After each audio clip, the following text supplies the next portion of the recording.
Mas Takbel. Iki bang kowe update Cemburu. Jangan khawatir, nggak apa-apa kamu ditukarkan dengan saya nggak masalah. Istimewa. ya sebutannya apa ya? Lewung ya.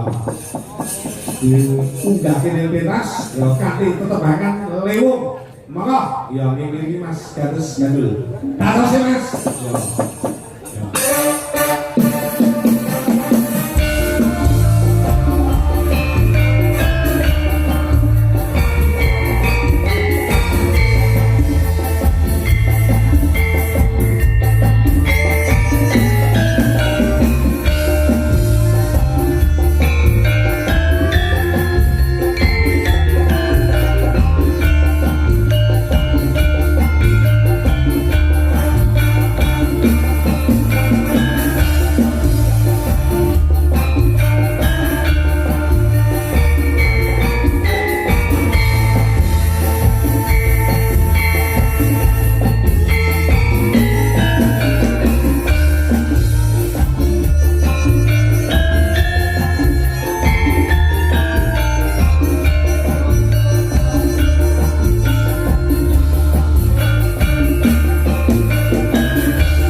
hebat banget kok dari gini warga gini seneng kalau budaya kok Mas. Apa ini ya? Bahasa kerajaan ya?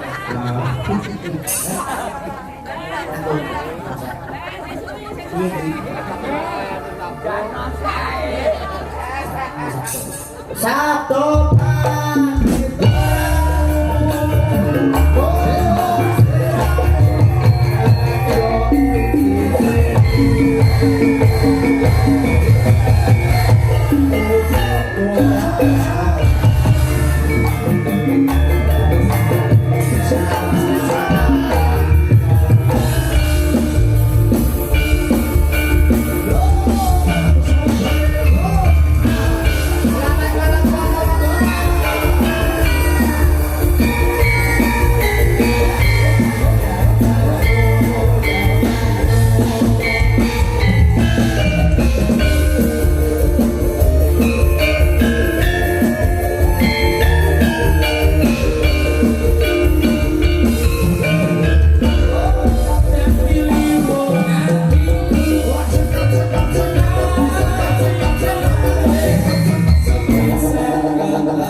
hebat banget ditimbali Bapak Parmin. Matur sembah nuwun Pak Parmin kalian Ibu Sumina. Sumringah.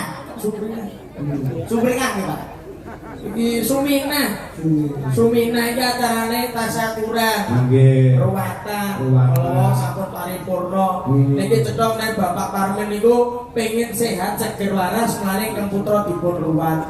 Dua kabeh sengkala kedono kedini. Iya, wong Jawa ini apa nih sing dipilih pagelaran wayang kanthi dalang Ki Eko Kondo Prisdianto saking Tulungagung Kawimbuan dagelan kondang saka Blora. Matur sembah. Bangun ngoten wae. Bapakmu ki tak unggahke.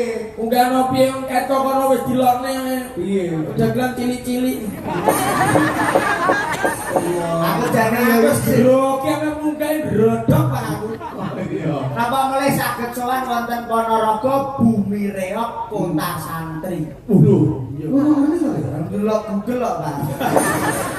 Yo pengalaman. Pengalaman, Pak. Soale mriki kondange Pondok Gontor nggih. Pak kula gumun perjalanan mulai mlebet Ponorogo ngantos mriki kula pados masjid mubeng-mubeng kok mboten enten to, Pak. Lho, Saiki masjid Murat Marit Langgar Bembang iki daerah kene lho, Mas. Pak, iki tegese akeh ngono. Nah, tapi mboten sesuai dengan julukan kotanya, kota santri. bener. Lah kula golek masjid mubeng-mubeng ora ono. Lah mau nanti Iki kowe arep salat teko kene? Iya. Arep salat. Yo aku kan anak langgar butuh masjid. Aya, raimu koyo padasan. ora sing kok mulai golek masjid daerah kono iki. Lho, sing muni ki enek sinten? Lah ngomong Ya jare kowe golek masjid mubeng-mubeng kono kowe ayo masjid iki lho. Lah kuwi lho tengok-tengok. Lho, piye to? Aku golek sing mubeng-mubeng ora ono. Lah nek masjid mubeng-mubeng terus bodrek e sepiro? Ngawur wae sampeyan iki wis Gede mubeng-mubeng ora enak. Mboten enten, entene sing tengok-tengok. Iya, sudah. Aku yo gumun kok tok madun ngetan kabeh. Upaya yo kiblate ning kono. Etan kulon-kulon kidul kiblate awak dhewe. Iki lho sambung rapete karo tasakuran. Kekuatan iki senajan sampeyan iki diarani apa jenis cilik-cilik utawa sing nom-noman. Gunakanlah kedewasaan dalam hal berbicara. Matur sembah nuwun. Nome umur ora ndadekke pengaruh kita mengenyam marang kadewasaan yang pikir. Saestu mangkange Bulimbo panika kula saestu matur sembah nuwun salam hormat kula kagem sedaya warga masyarakat ingkang wonten laladan Nongkodono. Nongkodono Kauman nggih Ponorogo matur sembah nuwun. Assalamualaikum warahmatullahi wabarakatuh. Waalaikumsalam. Orang santri ini salam diutamakan. Oh iya salam. Sing ape unggah tata krama nek niate salam rono ngadepe ya dipasne rono. Iya ya. Rada maju sithik. Perkara iki disyuting di live streaming ae ngono to. Iya to. Kulo ae ngerti ya. Kulo ae nek perkara salam iki piantun mriki wis ngerti wong aku 3 tahun nek pondok gontor lho Mas. Lho. Ngaji. Bakal jajan. Jajan. Yo ngaji. Wong kula niku guru ngaji nek teng griya, Pak. Lho, sampeyan iso apa tentang ngaji? Tapi khusus ikrok siji.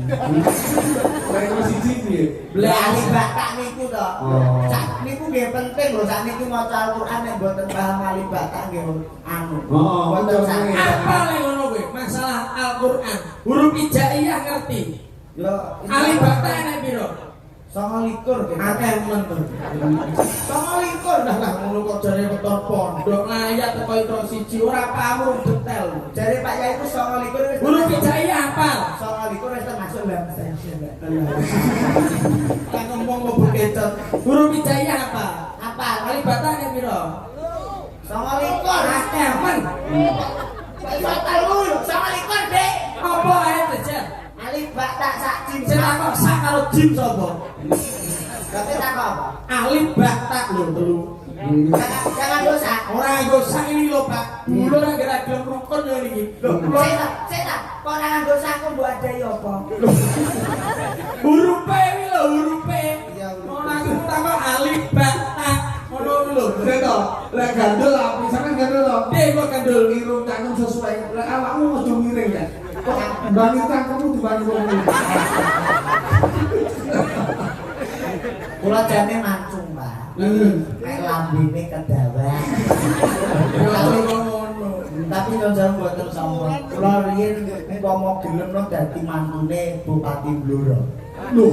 Tapi kula tolak. Mboten sombong. Lah piye anake lanang? Iki barep kopi yo dulurku lanang. Iya. Ini kan dulur to Pak. Ini tunggal bapak dhewe ibu. Ini dulur asu. Apa kuwi? Dulur asu. Kok sasu? Tunggal bapak dhewe ibu nika dulur asu. Istilahnya. Kula dulure. Iki asune. Awak dhewe kudu rukun kek omah mboten purun rukun to Pak. Budale mana? Lah geger ning mobil udur-uduran. Sebabe. Perkara winginane untuk tanggapan derek sampeyan nyelengi tumbaske sapi. Untuk sapi babon siji. Diopeni wong loro. Bagiane wis dipilih kon milih ngarep kok guri sendikane kowe milih ndi? Aku mulai ngarep. Milih ngarep. Nah, delalah sapine menika meteng lairan, Pak. Kula kan bagian guri. Metu pegete. Pedet bagianku. Lah kok iso dioyok geger jaluk bagian karonan. Ora iso to, Pak. Metune mergo kok guri. Guri bagiane sapa? Bagianmu. Lah yo kowe milih ndi? Aku mulai ngarep. Yo kan ana wong nek pedet metu cangkem. Geger sak mobil perkara Lah kula sing ngerete lho, Pak. Aku sing makani bendino tak pakani nganti ngiler-ngiler. Lah yo kudu trimo kowe bagane ngarep sing guri aku masuk lepet aku hasilé pedet. Iki lho sak masuk-masuk angine sapi ora ngira mutah-mutah metu pedete. Mulane iki ojo geger-gegere Pak. Niki rencana Mbak gegere kula sapi didol. Tukokne sawah. Lek sapi Iki hukum petuk karo bos semangka. Pak Parmin bos semangka hebat ning gone daerah Nongkodono. Iya kita Pak Dek sawah kok digarap wong loro.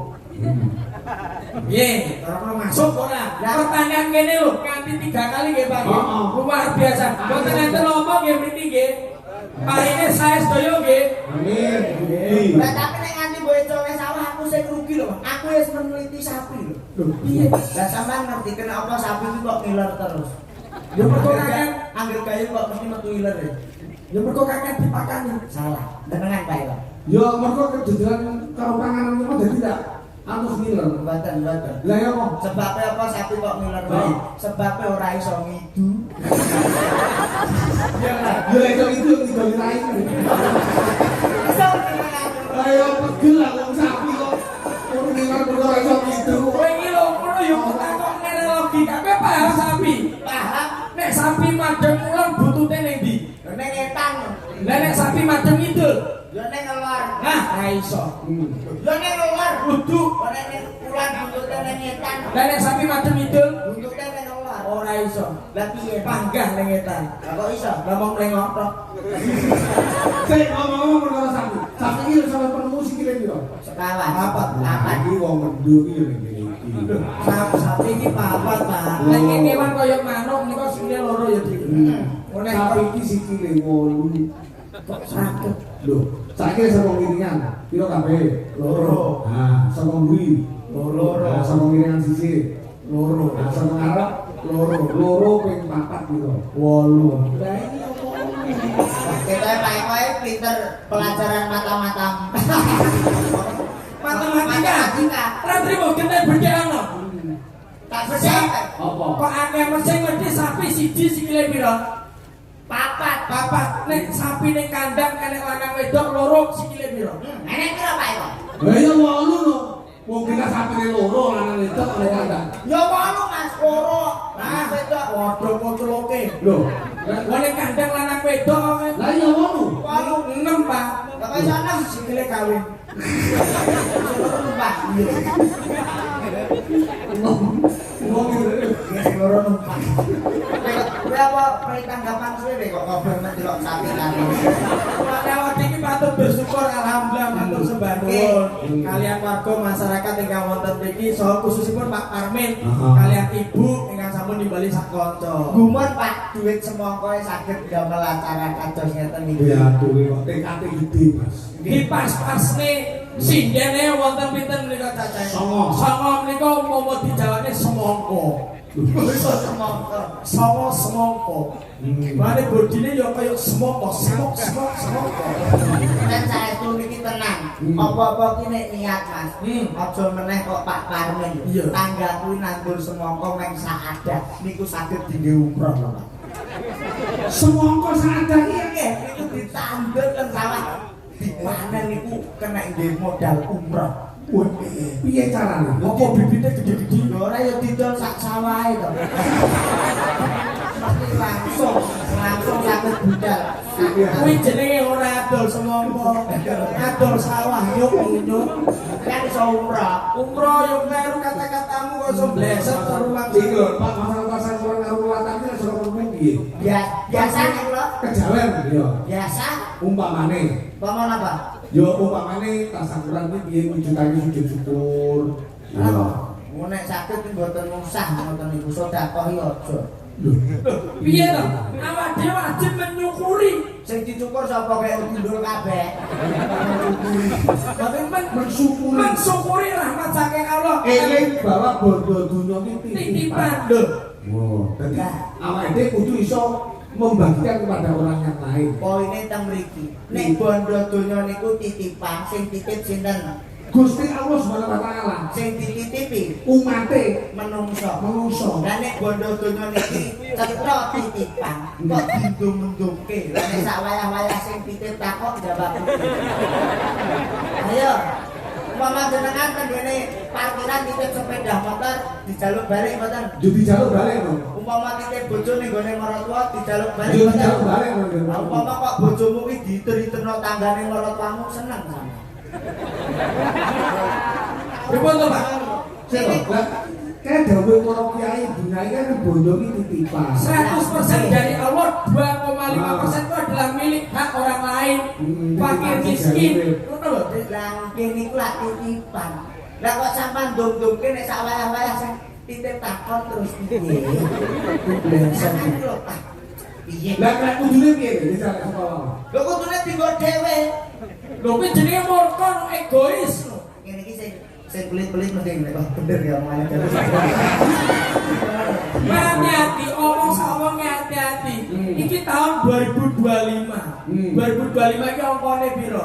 Loro 5. Nek dijumlah songo ki sangat ki wis wayah. Wong nandur ki bakal ngunduh. Kowe omong sama hati-hati kok nek ditagih karo Gusti Allah karma balike tak omongi.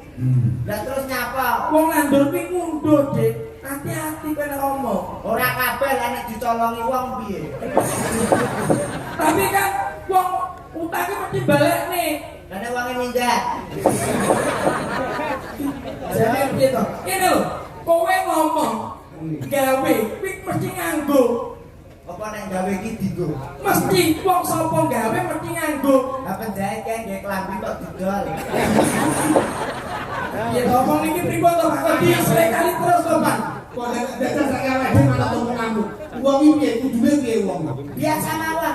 Aduh. Biasa mawon. Ini lho Dik menungso ning alam donya. Kowe najan to ning kene iki bocah-bocah ning dhuwur panggung. Sing nonton iki intelektual tinggi ta kok. Tapi aku gumun. Rata-rata menungso urip teng alam donya niku lak padha rebut-rebutan pengen mlebu swarga. Iya, Pak. Jane ora mlebu ora apa-apa, Pak. Sesek kowe ngomong. Kowe ora mlebu piye maksudnya piye? Hati-hati to. Kowe siji ngomongin agama loro ngomongin negara hati-hati. Nah, iki Nek wong rebutan mlebu munggah swarga terus ora sampe mlebu ndak apa maksudku piye? Lho, ning teras malah iso jagongan. Ora mlebu ora apa-apa. Ora kok kuwi. kowe ora tau ngaji piye? Lho, gak kulino aku guru ngaji tok siji. Mulane kowe ngerti yo swarga iki penak. Ning jero iki kasur babot kari nggoni widodari sing jagongi. Apa panyuwun dituruti? Lho. Paham ora? Lah tapi aku doyan mudun. Terus hubungane ning swarga apa sabdamu dadi, Dik? Lah tapi apa enek genine? Lah terus kowe piye? Swarga karo neraka kepilih ndi? Kandangnya aku milih ning teras ae kok iso jagongan. Lah nek kudu tutut wayah-wayah, Tanggaran bunyo.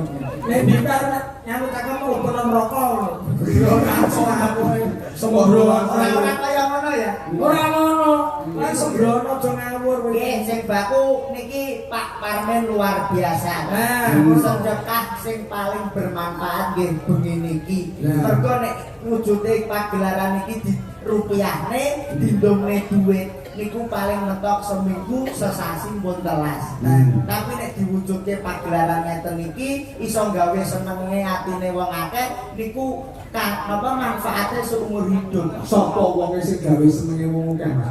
Insyaallah nek ngono bakal kawimbuan.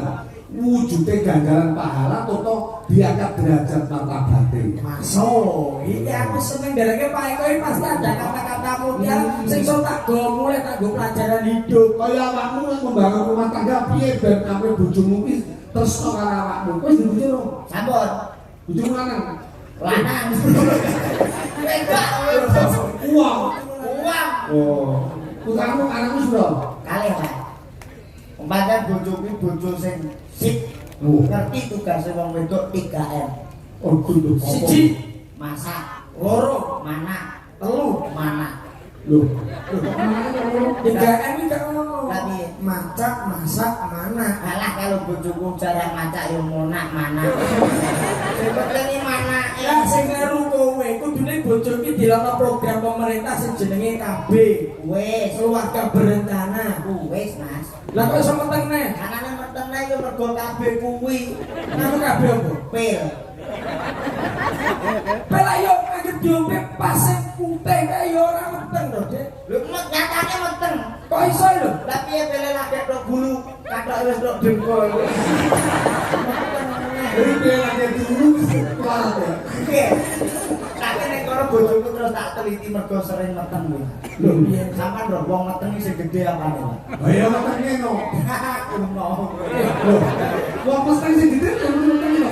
Iku wae kuno. Oh. Anu, aku melok jawab. Ayo nek kowe lho Nek metenge kleru. Oh. Berarti bokonge. yo ora. Ora tak sowe kok. Salah. Salah. Lah nek wong meteng sing gede apa? Kan oke. Iso kaku. Kan lah wong meteng iki ngene kathok lagi nggak kaya permen sundo. Kelane dino muni gede. Oke, betul bublu. Jadi omongan ora nek manfaat-manfaate blas. Menungso urip iki disawati saka awake, anjine awak iki saka kumindah. Anjine raga iki saka busana, anjine diri iki saka lati. Ngomong sak omong iki hati-hati kok anggere bleneh ae iki. Wedhus ora klamben yo payu. Jadi sering kali iki kata-kata falsafah Jawa lho aja ngawur para leluhur sing nyipta. Iya, Anjine diri kok lati, anjine awak kok tumindak, anjine raga busana iki wis mesti. lah wedhus kaya ora klamben kok malah regane larang. Nek kowe klamben dadi dagelan kok tinang. Ya karena manajemenmu kok itu. Ini lho, tak luruskan nyuwun sewu. Aja padakno ya, Dik. Gusti Allah nyiptakno ning gone alam donya iki ana manungsa, ana kewan, ya enek tumbuh-tumbuhan. Enek negatif, positif dan juga progresif itu beda-beda. Ngono lho, manungsa karo kewan iki aja padakno. Karena yo padha ciptane Gusti Allah. Beda. Bedane manggon ngendi? Nyuwun sewu niki, kaya modele nyere kali. Tak kei fakta ya, kowe ngerti iwak. Terus Iwak kan ning jero banyu sedina sungi meh sak uripe. Ora tau enek jenenge iwak terus kerokan masuk angin. Tapi nek wong jajal pungkung suwengi ae mesti ngeroki. Beda ora? lah kowe ndelok engko iwak, Iki kok sahabatan kowe ero kelinci. Kelinci kae mangane apa? wortel. Oh, nyatane kelinci mangan wortel ya ora tau lara mata. Kowe tumon kelinci tuku kacamata. Terus opo kok sama padakno karo wong? Lah nyatane kowe marang ning gone Pak Dokter nek penglihatanmu pengen tetep sehat, kowe kongkon mangan apa? Wortel. Mergo mengandung vitamin A. Ya ora kaya padha karo kelinci. Padha. Tapi ya perlu mulai Mas. Beda ya Dek kewan karo menungso iki. Padha. Iki tak dikono pol-polan ya ben ora mau bantah nek. Kowe ngerti kewan sing paling rajal ta iki jenenge apa? Tarsan. Kewan. Itu Tarsan. Harimau itu hewan pemakan apa? Daging. Kuwi mangan daging tak kira-kira ora piye-piye. Ora Tapi nek kolesterol. wong mau pakani daging nek wis umure kliwat 40 iso asam urat, kolesterol, stroke iso malah. Bedane nek ora mulane mangan sama hati-hati. Jadi harimau ki mangan daging Enggak tahu nek asam urat. Ora enek. Melayu Asam urat enggak enak. piye to Pak? Justru niku kolesterol tinggi, asam urat tinggi. Makan nih. Lah nyatane nek mlaku nganti brangkangan lho, Pak. Jadi kok nek asam uratnya normal, mlakune ya ngono wae. Oh ya terus pacal raimu. Ayo terus ya Mas. Ayo kalau lembang-lembang. Siap. Dalam dalu menika tasakuran diizinkan ditandai dibilang ada di Maranggono. Nah, kalau konten malah tetep ora dibatai Pak pegel aku. Soale iki sakniki kata prinsip iki angel lho, Pak. Iya to. Jare wong tuwa akeh duit tidak menjamin tentreme hati. Itu betul logika itu. Terus aku yo mikir to, Pak. Apa? Wong sing duwe akeh ora tentrem dahno sing ra duwe duit blas. Yo cobatin lho. Menung sore dibantu karo pemerintah. Udah ada yang namanya rekening KPH. Bank Merah Putih, ya wis diciptakno gedung-gedung gede iki dikon mek utang ora apa-apa sing penting nyaur. Tanggung jawab. Nek ra duwe, Randu yo semoyo. nek kita akeh terus. Yo banget sing dadi banging. Gak kok ngono. Lha wis nang duwe kono sing diakeh kok cek nakeh ra isin. Anane mek utang mergo butuh duit. Lah male kuwi ayo Ayo, ada dirang, cuma hilang no. Kirim. Apa? Sing iki tepe coplok saya ben tenan. Wes, jaranan nih.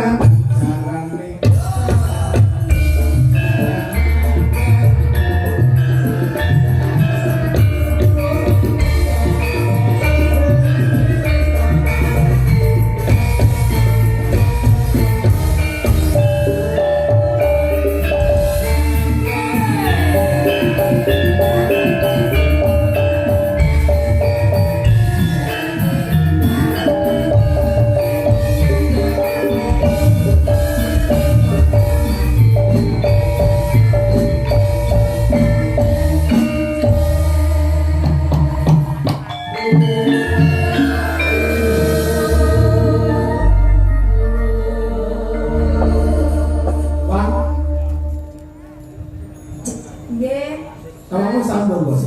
Sampun. Lu sambung kan? Sampun satu kali. Sendiri apa? Ya pakai to, Pak. Ngapa? Lah sampean meter tau nganggo lejik ora? Aku terus bayangno. Piye? Ya Allah pengen gede sirahe cilik. Ayo api. Karena dari sama Mas Gandul. Sampean ngendi, Mbak? Belum. Sampean ngendi?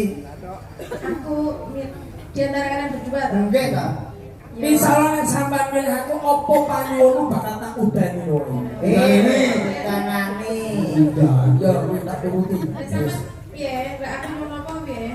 Sik to, kowe iki lho kok sombong mangan nang sik nomor para tuamu.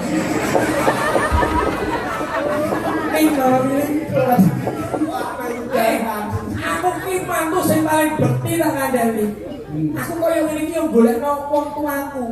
Lah kok iso bekti piye? Wong tuaku biyen sugih nang jauh mboten kok sombong. Ya. Lemah lahan pekarangan mau sak hektar, Pak.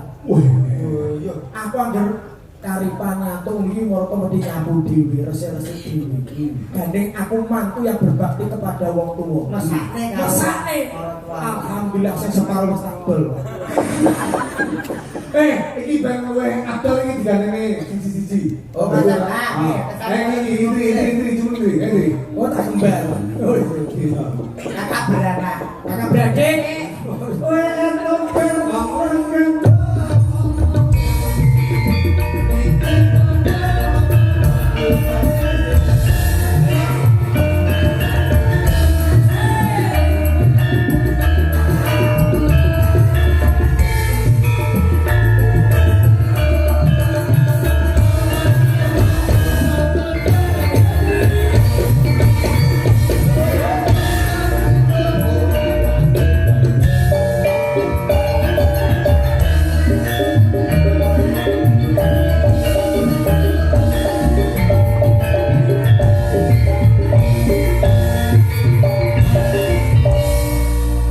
Ini kakak beradik Mas.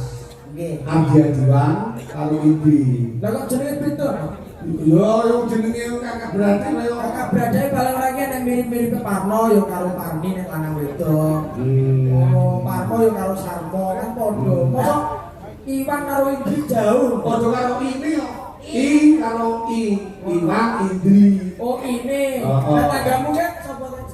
Di Sing dulur kembar kayak Nini karo Nunu kan ya. kowe kok iso eleng ya kamu. Ayo saiki ganti kamu karo Iwan. Kula tak milih sing iki mawon, Pak. Yo ben pilihane kok ya. Aku seneng sing guyang-guyu iki lho, Mas. Kenapa sebabnya kok guya-guyine ketok manis? Sebabnya cantik. Ah, gak iso. Lah sebabnya Pergo dekik pipine. Lho, sapa wong wedok sing dekik pipine senyum sithik lho wis istimewa. Kaya bojomu kan ra iso dikek sak manis-manise ki angel. Hanya apa? Wong dekike rokok.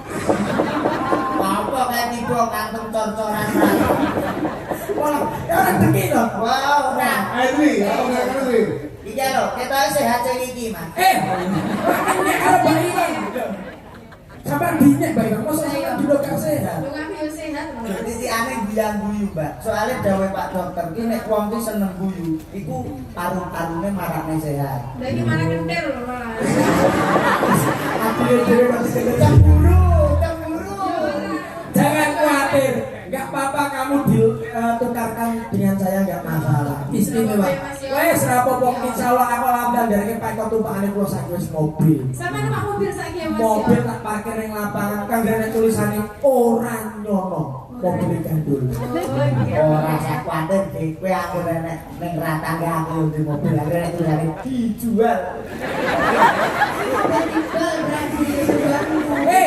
Kok sombong sithik? Aku kan bakul. Enggak masalah, enggak apa-apa. Yang penting rekening di bank. Wah, banyak. Banyak ya. Aku tiap tambah tanggapan pasti uang saya titipkan di bank. BRI ada, BNI ada, mulai simpedes. Wes pokoknya semua tabungan simpedes, simpedes.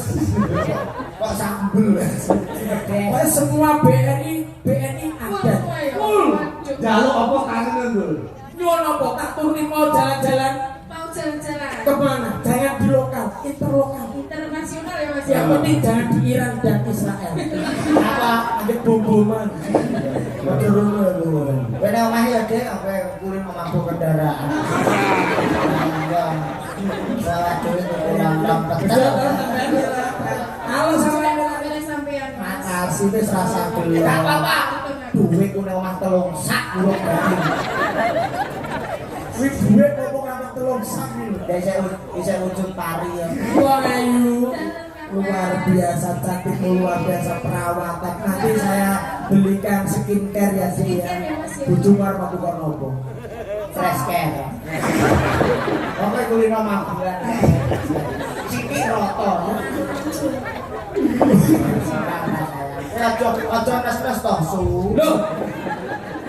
Diantaranya Mas, pundi tangan tuan rumah ini mau ngidam sari. Piye to? Aja nes-nes toh su. Aja nesu toh su. Loh. Sune siji aja nesu to. Aja nesu toh.